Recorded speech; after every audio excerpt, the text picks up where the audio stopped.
ओम नमः शिवाय। देवश्री में आप सभी का स्वागत है। आज हम चर्चा करने जा रहे हैं शिवरात्रि स्पेशल पार्ट 2। पार्वती जी ने विष्णु जी को याद किया और कहा कि पहले सती के अवतार में पिता प्रजापति दक्ष हमारे पति को महायज्ञ में भाग न लेने पर उनका अपमान किया और मंथन के वक्त जो उनके भाग में आने वाला है वह कोई भी स्वीकार करने को तैयार नहीं है, न दानव न मानव। और स्वयं विष्णु जी भी मना कर रहे हैं कि यह भाग मैं नहीं स्वीकारूंगा।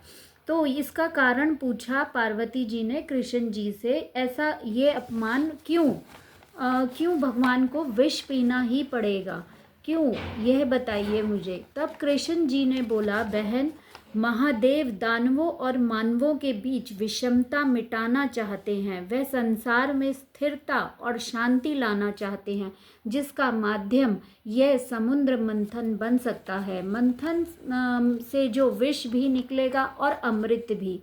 किंतु सही यही है कि विष अगर फैल गया तो परिणाम बड़ा भयंकर होगा और यह सब जानते हैं। इसीलिए अमृत का दान अमृत दान और विष से रक्षा करने हेतु इस विष को भगवान शिव को ही पीना पड़ेगा।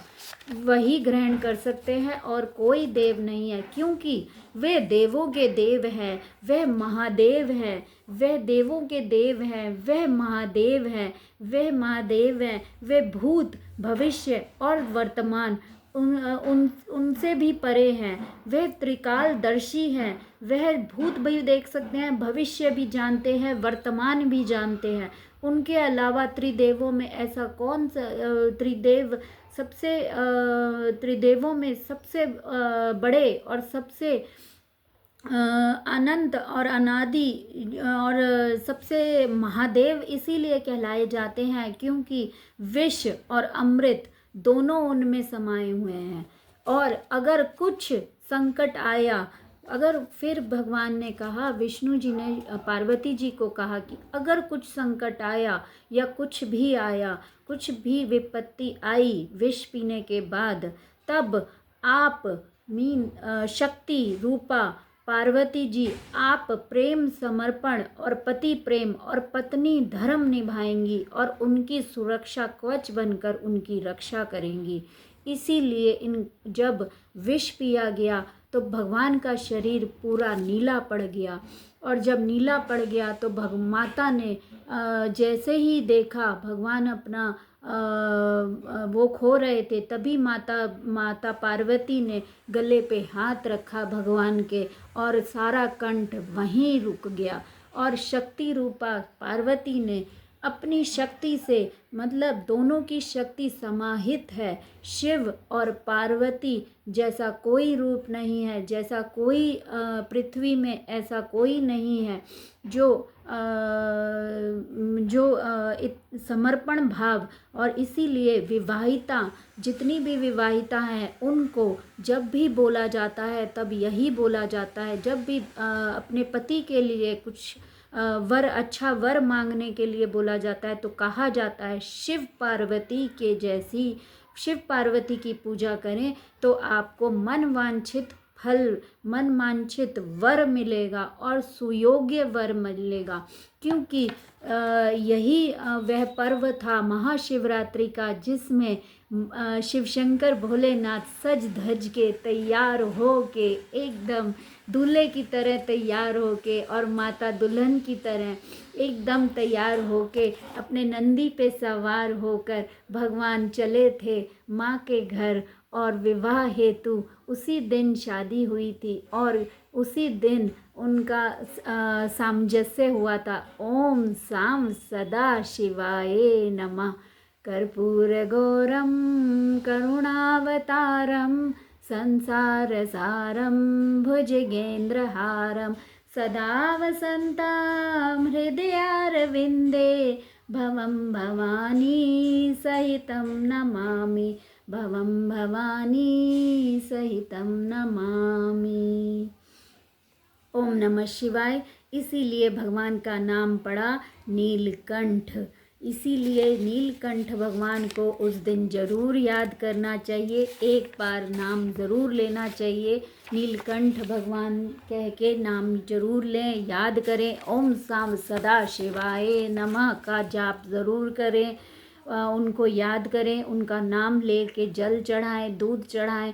नीलकंठ भगवान का नाम लेके जल चढ़ाएं, दूध चढ़ाएं, ज़रूर नाम लें, क्योंकि यही वो दिन था जिस दिन भगवान और हरिहर भगवान का नाम ले, हरिहर भगवान का नाम ज़रूर लें, क्योंकि यही वो दिन था जिस दिन भगवान ने हरिहर रूप भी लिया और बहुत सुंदर लग रहे थे भगवान, इस रूप में इतने सुंदर लग रहे थे।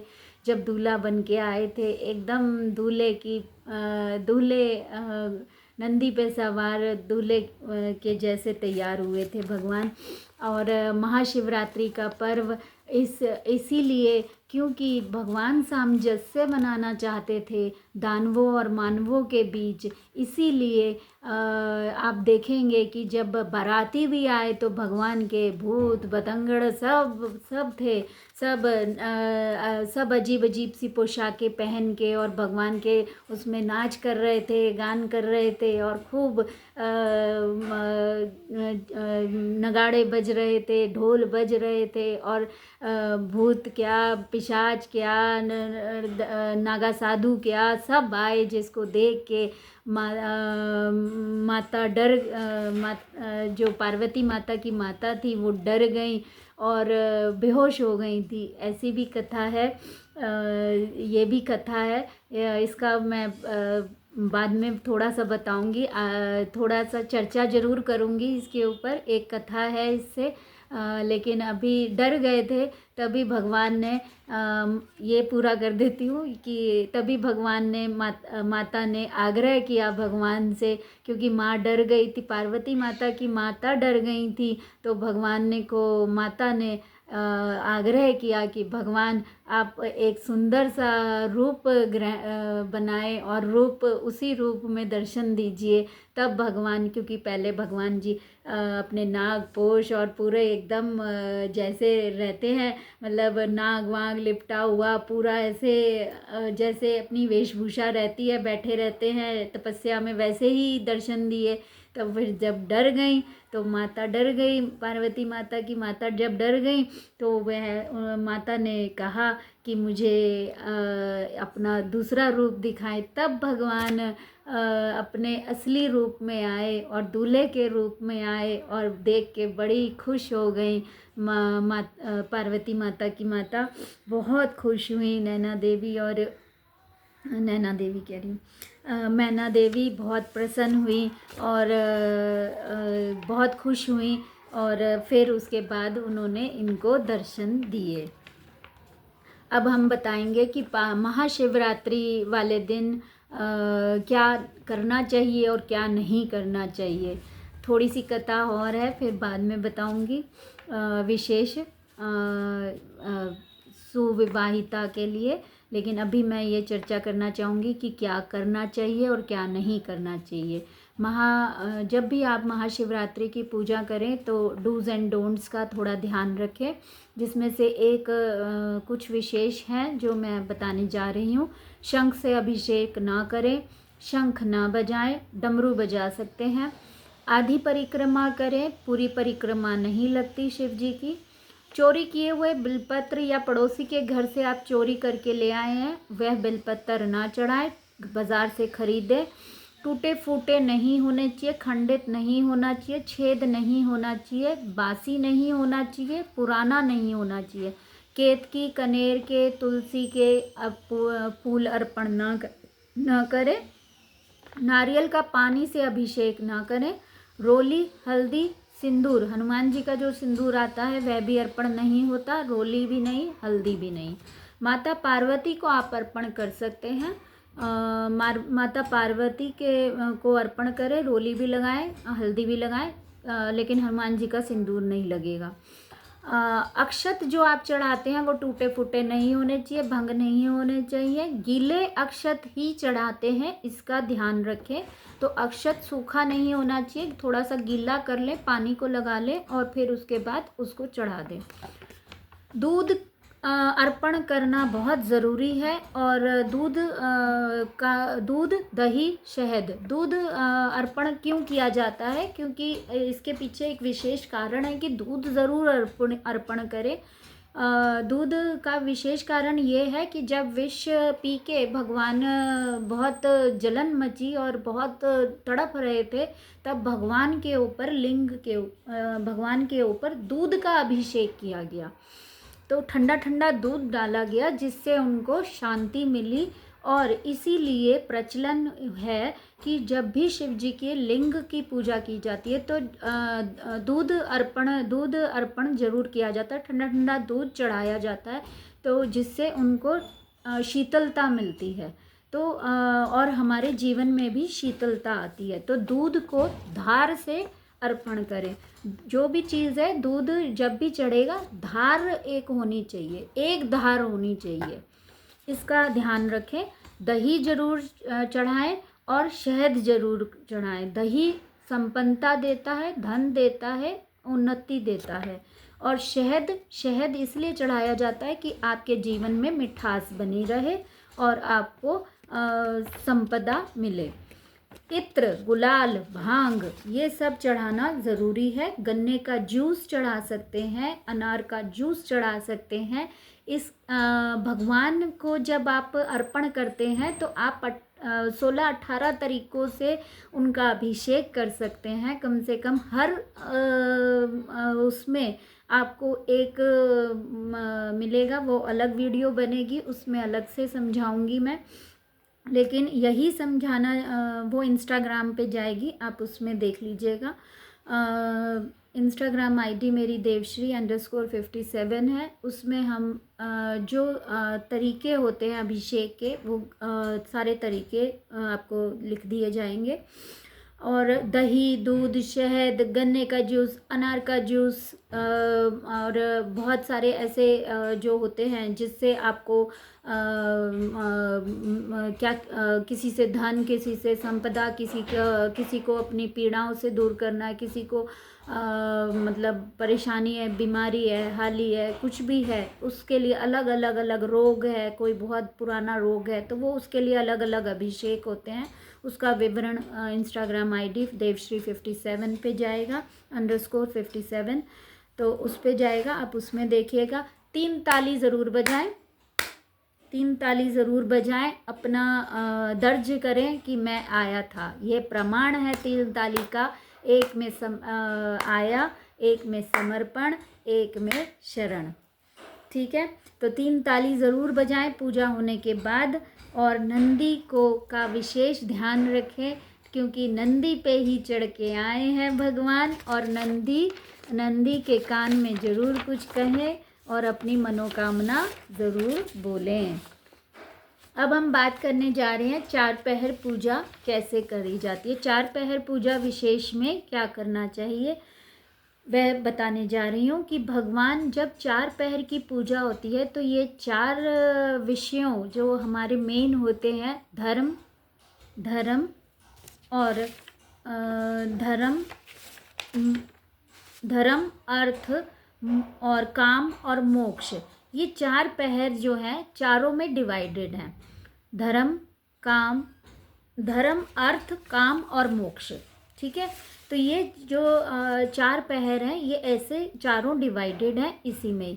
अब हम बताएंगे पहले पहर की पूजा जिसमें धर्म का विवरण किया जाता है। ये धर्म से रिलेटेड होती है और इसके ये जो 4 पहर की पूजा होती है ये संध्या काल से शुरू होती है। सब मंदिरों में आजकल अपने अपने टाइम है, लेकिन होता ये प्रदोष काल से ही है।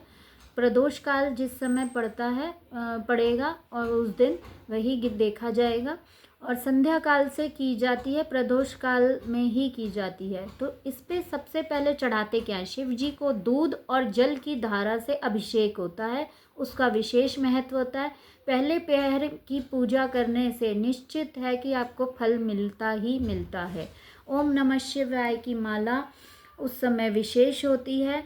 माला करिए, शिव की स्तुति गान करिए। यह धर्म त्रिकोण की पूजा मानी जाती है। ठीक है, अब हम बात करते हैं दूसरे पहर की पूजा, जो कि 9 बजे रात्रि से शुरू होती है। सब मंदिरों में अलग अलग है, तो टाइम आप विशेष ना देखें। सब जगह मंदिरों में अलग अलग होती है। वैसे 9 बजे शुरू हो जाती है। तो इस पूजा में दही अर्पित किया जाता है। अपने हाथ से थोड़ा सा दही लें, भगवान के लिंग के ऊपर अपने दोनों हाथों से उसके ऊपर लगाएं, और उसका विशेष महत्व होता है। और धन, यह जो पूजा है ये धन, समृद्धि और संपन्नता के लिए की जाती है। और तीसरे पहर की पूजा, तीसरे पहर की पूजा किस लिए की जाती है? यह जो दूसरे पहर की पूजा है यह अर्थ त्रिकोण पूजा है, और तीसरे पहर की पूजा काम त्रिकोण होती है। तो काम त्रिकोण जो पूजा होती है, अर्थ काम धर्म, अर्थ, काम और मोक्ष। तो जो ये पूजा होती है ये इसमें घी अर्पित करना चाहिए भगवान को। ये 12 बजे से 3 बजे की होती है। ये सबसे विशेष पूजा होती है। अगर कोई 4 पहर की पूजा ना करे तो कम से कम 1 पहर की पूजा कर ले। तो अगर किसी को करनी है तो विशेषम विशेष की भी विशेष पूजा जो होती है ये रात्रि वाली होती है, मध्य रात्रि की, जो 12 बजे से 3 बजे तक चलती है। इस पूजा के अंदर घी अर्पित करना चाहिए, घी से अभिषेक करना चाहिए भगवान का। यह काम त्रिकोण की पूजा होती है, और इसमें जलधारा चढ़ानी चाहिए। घी डाल के जलधारा चढ़ाएं। अब इसमें आप स्तुति भी कर सकते हैं, शिवाष्टक भी पढ़ सकते हैं, स्तोत्र भी पढ़ सकते हैं। इसके अंदर सबसे ज़्यादा विशेष होता है ध्यान साधना करना।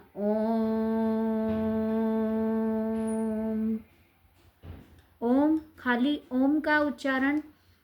अब इसमें आप ओम करके ध्यान कर सकते हैं, ध्यान में बैठ सकते हैं। थोड़ी देर अर्पित करने के बाद आप इसमें थोड़ी देर ध्यान में भी बैठें। और अगर आपको माला करनी है, अगर इस शिवरात्रि वाले दिन नमः शिवाय की माला अपने लिए और किसी दूसरे के लिए अगर करते हैं तो ओम नमः शिवाय की माला, नहीं तो नमः शिवाय, ओम नमः शिवाय, नमः शिवाय, नमः शिवाय, नमः शिवाय, ओम नमः शिवाय, ओम नमः शिवाय, ओम नमः शिवाय, ओम नमः शिवाय, ओम नमः शिवाय, ओम नमः शिवाय, ओम नमः शिवाय, ओम नमः शिवाय, ओम नमः शिवाय। शिव स्तुति कर सकते हैं। शिव स्तुति बहुत अच्छी होती है। शिव स्तुति करनी चाहिए, शिवाष्टक पढ़ना चाहिए, नागेंद्र हराय त्रैलोचनाय, वह भी पढ़ सकते हैं। अब हम चौथे पहर की बात करते हैं। चौथे पहर में क्या करना चाहिए? चौथे पहर की पूजा हो गई भोर की पूजा, सबसे लास्ट पूजा, जिसके बाद हवन भी होता है। इस पूजा के अंदर शहद अर्पित करना चाहिए। जल की धारा से अभिषेक करके शहद डालें और फिर उसके बाद जल से अभिषेक करें। तो ये महत्व होता है इसका करने का। तो यह इसमें भी जप करें, स्तुति करें, लास्ट में स्तुति करें। स्तुति करना आवश्यक होता है। फिर उसके बाद जब हवन होता है तो उसमें आप क्या करते हैं? हवन में आरती करते हैं। ठीक है, ये मोक्ष की, क्योंकि ये लास्ट की पूजा जो होती है वो मोक्ष की पूजा होती है। मोक्ष प्राप्ति के लिए पूजा की जाती है ये वाली, और यह बहुत फलदायी रहती है। इसमें भी इस लास्ट की पूजा को करने से आप समूल पापों से पाप सारे नष्ट हो जाते हैं, मोक्ष की प्राप्ति होती है। और धतूरा अवश्य चढ़ाना चाहिए इस पूजा में। धतूरा जरूर चढ़ाएं। एक धतूरा, मैं तो कहती हूँ 11, 21, 51 इतने धतूरे जरूर चढ़ाएं। ठीक है, ये 4 पहर की पूजा हो गई। ठीक है, ये 4 पहर की पूजा होती है, इस तरह से की जाती है। और इसको पूजा करने से बहुत विशेष महत्व, विशेष मोक्ष की प्राप्ति धर्म धर्म अर्थ काम और मोक्ष, ये चारों त्रिकोणों पे पूजा 4 पहर की होती है। इसीलिए इसको शिवरात्रि 4 पहर पूजा विशेष कहा जाता है। इसे ज़रूर करना चाहिए, यह लाभदायी होती है। ठीक है, अब हम बताते हैं क्या एक शिव भक्त को क्या क्या दुख सहना पड़ता है, यह भी आज विवरण करने जा रही हूँ कि आप जब पूजा करते हैं, भगवान में एकदम लीन हो जाते हैं, लेकिन कभी कभी हमें यह एहसास होता है कि हम इतनी पूजा कर रहे हैं और इतने भगवान वह कष्ट नहीं हर सकते जो हमारे ऊपर इतने कष्ट आते हैं। लेकिन एक शिव भक्त को हमेशा ये याद रखना चाहिए कि शिव हमें एहसास करवाते हैं, या हमें जब तक दुख की उस समुंदर से भी जब हम शिव भक्त होते हैं और शिव की साधना करते हैं तो हम उस भगवान मतलब सब तरफ से हमें दिखाता है, हमें महसूस कराता है, हमें उस ओर ले जाता है कि हर एक शिव हमें यह एहसास कराता है कि दुख के बाद सुख की अनुभूति जो होती है वही परमानंद की स्थिति है। तो एक शिव भक्त को बहुत सारी परीक्षाएं देनी पड़ती हैं, बहुत सारी कठिनाइयां झेलनी पड़ती हैं। उस समुंदर से विष भी निकलता है और अमृत भी निकलता है। तो पहले वह ये कहते हैं कि जीवन भी एक समुंदर की तरह है, तो उसमें से विष भी निकलता है और अमृत भी निकलता है। तो अब जैसे वह उदाहरण दिया है उन्होंने, साक्षात ये समझिए कि जब समुंदर का भी मंथन किया तो सबसे पहले विष निकला और उसके बाद अमृत निकला।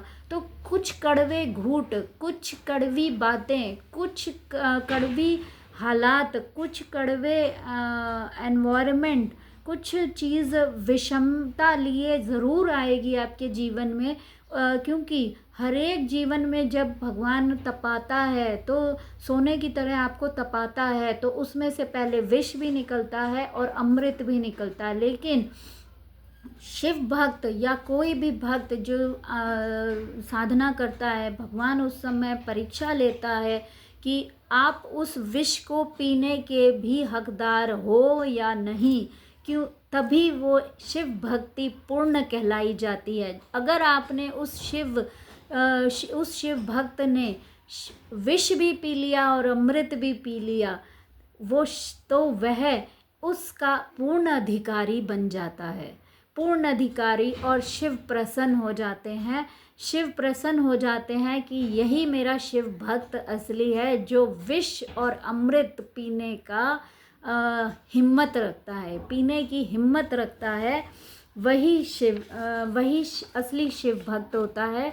और क्योंकि जो समस्त ब्रह्मांड को भस्म कर सकता है वह सब कुछ भस्म कर सकता है, लेकिन वो आपकी परीक्षा ले रहा होता है और वह दुख देने के बाद ही आपको सुख की अनुभूति कराएगा।